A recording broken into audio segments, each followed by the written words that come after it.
Échos. L'édito politique sur Europe 1. Bonjour Nicolas Bétou. Bonjour Dimitri. Dans quelques minutes maintenant, le second tour de la primaire des Républicains va commencer. C'est le début du scrutin. On saura demain après-midi, aux alentours de 14h, 14h30, qui d'Éric Ciotti ou de Valérie Pécresse l'a emporté. Voilà, c'est le dernier kilomètre de ce marathon des primaires de la droite avec un casting des finalistes qui a bousculé bien des pronostics. Car même si on avait observé la montée d'Éric Ciotti au fil de la campagne, même si on avait constaté la glissade de Michel Barnier après son démarrage prometteur, ce vote des militants LR est un utile rappel que dans une élection, rien n'est jamais joué d'avance. C'est la première leçon de ce scrutin.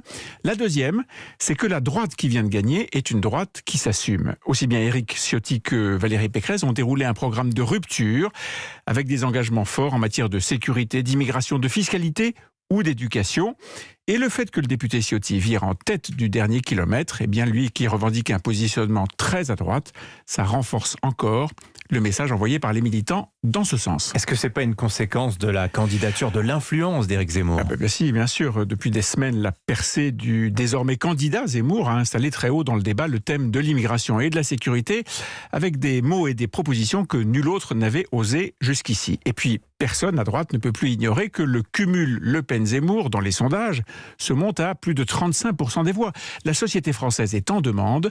Elle met ces sujets dans le top 3 de ses préoccupations. Les 5 candidats à la primaire LR ont donc assez naturellement amendé leur programme en conséquence.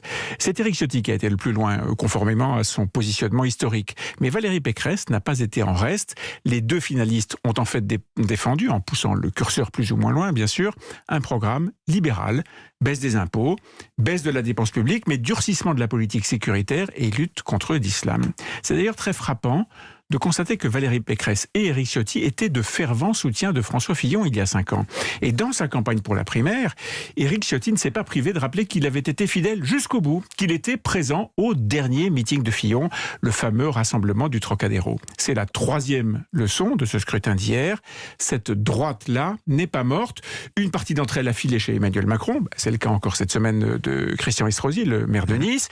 Une autre partie s'est laissée séduire par Marine Le Pen, puis par Éric Zemmour, mais il reste un socle puissant au sein des Républicains. Est-ce que c'est la résurgence de cette droite Fillon qui explique l'échec des 3 autres candidats ? Alors, pour Philippe Juvin, oui, certainement. C'était le plus à gauche sur l'échiquier des Républicains. Bon, il avait un déficit de notoriété, mais tout ça n'a pas été effacé par sa très bonne campagne. Quant à Xavier Bertrand, qui est le grand perdant de cette longue séquence des primaires, il a certainement payé d'avoir un jour bruyamment déchiré sa carte du parti. Enfin, Michel Barnier, lui, doit s'en vouloir de n'avoir pas fait une campagne à la hauteur de ses espoirs. Mais c'est vrai, les 3 perdants étaient les moins fillonistes.